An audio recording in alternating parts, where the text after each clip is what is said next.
नेपाल में कर रहे थे स्टूडेंट्स प्रोटेस्ट, जिस बीच उन पर चलाई गई गोलियां जिससे कई स्टूडेंट्स से आहत। उसके बाद सरकार ने दिया इस्तीफा और देश छोड़कर नेताओं ने विदेशों में दी शरण। तो नेपाल में क्या होता है कि 9 AM 8 सितंबर मतलब आज सितंबर को 9 AM मेटिंगर काठमांडू में सोमवार के दिन एक प्रोटेस्ट शुरू होता है। ये प्रोटेस्ट क्या होता है, कॉलेज के बच्चों के द्वारा स्टार्ट किया होता है, मतलब छात्र जो संघ होते हैं उनके द्वारा, वहाँ के युवाओं के द्वारा स्टार्ट किया जाता है।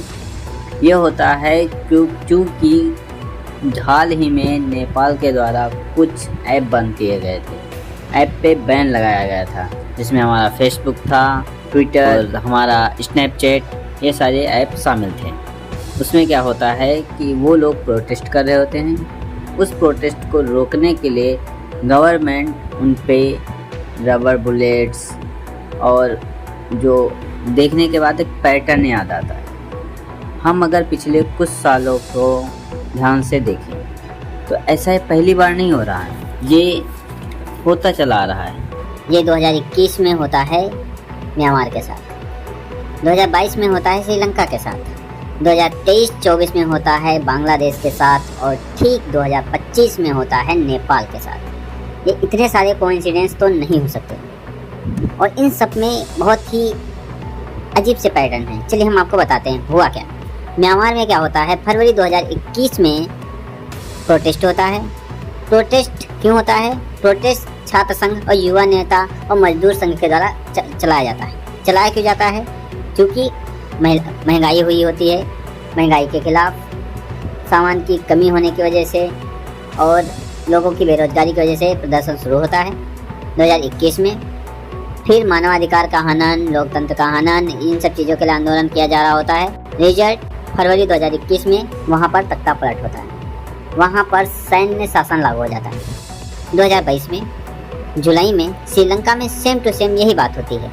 यहाँ भी युवा संगठन, छात्र संगठन, मजदूर संगठन, सोशल मीडिया के द्वारा एक आंदोलन शुरू किया जाता है। ये आंदोलन भी उन्हीं चीज़ों को लेकर था जो म्यांमार में थी, लोकतंत्र का हनन, मानवाधिकार का हनन, महंगाई, चीज़ों की कमी, भ्रष्टाचार, असंतोष। फिर जुलाई 2022 में श्रीलंका में पुरानी सरकार ख़त्म कर दी जाती है, उसके खिलाफ आंदोलन किया जाता है, नई सरकार का गठन किया जाता है। नई सरकार जो कि है रानिल विक्रमसिंहे की, वो नई सरकार को संभालते हैं और जो गोतबाया राजपक्षे थे वो इस्तीफ़ा देते हैं और देश से निकल जाते हैं। फिर तीसरा है बांग्लादेश। फिर बांग्लादेश में सेम टू सेम यही फिर से दोहराया जाता है। क्या होता है? 2018 में आरक्षण हटाया जाता है, जिसका प्रोटेस्ट धीरे धीरे चल रहा था छात्रों के द्वारा, परंतु वो 2023 में बड़ा रूप लेता है। उसमें और भी लोग शामिल होते हैं, जिसमें कि जो बांग्लादेश की दो बड़े पक्ष हैं, जिसमें है BNP और जमात इस्लाम। ये दो के दोनों आंदोलन में हिस्सा लेते हैं। ये दो के दोनों जो विपक्ष की सरकार थी और जमात इस्लाम विपक्ष में उस समय BNP की सरकार थी, वो उसके खिलाफ एक्शन लेती है और आंदोलन में छात्रों के साथ जुड़ जाती है। जो मजदूर संघ और छात्र संघ थे वो दो के दोनों साथ काम कर रहे थे, उनके साथ जब ये लोग मिलते हैं तो इनकी कड़ी मजबूत हो जाती है। ये आंदोलन करते हैं और उस आंदोलन का परिणाम क्या होता है? फिर से यहाँ भी वही होता है जो बाकी दो देशों में पहले हो चुका था। यहाँ पुरानी सरकार हटा दी जाती है, जो वहाँ का प्रधानमंत्री, राष्ट्रपति, नेता होता है वो वहाँ से चला जाता है। हसीना जो होती हैं वो देश को छोड़ देती हैं इस्तीफा देकर, वहाँ पर नई सरकार स्थापित कर दी जाती है। ठीक, और 2024 में आरक्षण फिर से स्थापित हो जाता है जून में, और जो अगस्त है इसमें शेख हसीना मलिक जो हैं वो देश को छोड़ देती हैं, इस्तीफा देती हैं और मोहम्मद यूनुस जो हैं उनकी नई सरकार बनती है और वो सरकार आगे काम करना शुरू करती है। अब आते हैं नेपाल पर। मजदूर संघ और नेताओं के, छोटे मोटे नेताओं के द्वारा कोई भी आंदोलन शुरू होता है। ये दो के दोनों जो तबके हैं, इसमें लोगों की संख्या ज़्यादा और समझने की क्षमता कम होती है। छात्र वो युवा होते हैं, उनमें जोश भरा होता है, उन्हें उत्साह जाता है। फिर प्रोटेस्ट होता है। वो प्रोटेस्ट इस लेवल तक पहुंचाया जाता है कि वो जान की हानि होती है, धन की हानि होती है और देश में क्या हानि हो रही, क्या लाभ हो रहा, वो सब हट जाता है एक साइड। पुरानी सत्ता हटाकर नई सत्ता स्थापित की जाती है। इसमें कौन सही है कौन गलत, इसका निर्णय हम नहीं कर सकते, वो आप लोग कीजिए, बट ये सब का सब एक पैटर्न में हमें नज़र आता है। वही अब नेपाल में हो रहा है। नेपाल में क्या होता है नेपाल में शुरू होता है प्रोटेस्ट सितंबर 9 AM मंडे को, मतलब सोमवार को काठमांडू से एक प्रोटेस्ट का स्टार्टिंग होती है। इस समय वहाँ पर हाल ही में वहाँ की गवर्नमेंट के द्वारा कुछ ऐप बैन किए गए थे, लेकिन कोई ऐप बैन करने पे इतना तो प्रदर्शन नहीं होता। फिर वही मुद्दे जो पीछे बाकी देशों में उठाए गए थे, वही मुद्दे यहाँ भी उजागर होते हैं।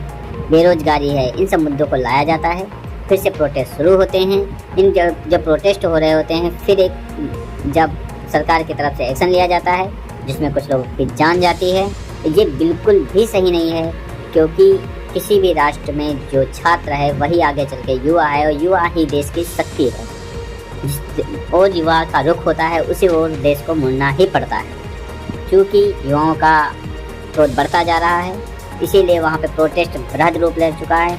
वहाँ पे हर जगह आंदोलन हो रहे हैं, लोग मारे जा रहे हैं, आग लगाई जा रही है, संसद में आग लगाई जा रही है। जहाँ पे नियम कानून बनते हैं वहीं आग लगा दी जाए तो आप उस देश की स्थिति को अच्छे से समझ सकते हैं। किस स्थिति में होगा वो देश जहाँ पर वहाँ की संसद में ही आग लगा दी जाए। जहाँ पे विधान बनते हैं, जहाँ पे नियम बनते हैं, जहाँ पे कानून बनते हैं, वही स्थान जला दिया जाए। आप वहाँ की स्थिति को अच्छे से समझ सकते हैं। वहाँ के लोगों का दर्द आप समझ सकते हैं। किस लेवल को उनको दर्द हो रहा होगा कि उन्हें ऐसा कदम उठाना पड़ा। वहाँ छोटे छोटे बच्चों को गोली लगी, कोई स्कूल जा रहा था वो मारा गया, कोई घर से खेलने के लिए निकला वो मारा गया, कोई काम से घर आ रहा था वो मारा गया, घायल हुआ, दबा लोगों के नीचे दबा दिया गया, पाँव के नीचे कुचला गया, भगदड़ हुई। इन सब चीज़ों से एक ही निष्कर्ष निकलता है कि नेपाल की सत्ता बिल्कुल ही अच्छी नहीं थी, वो सत्ता बिल्कुल फेल हो चुकी है।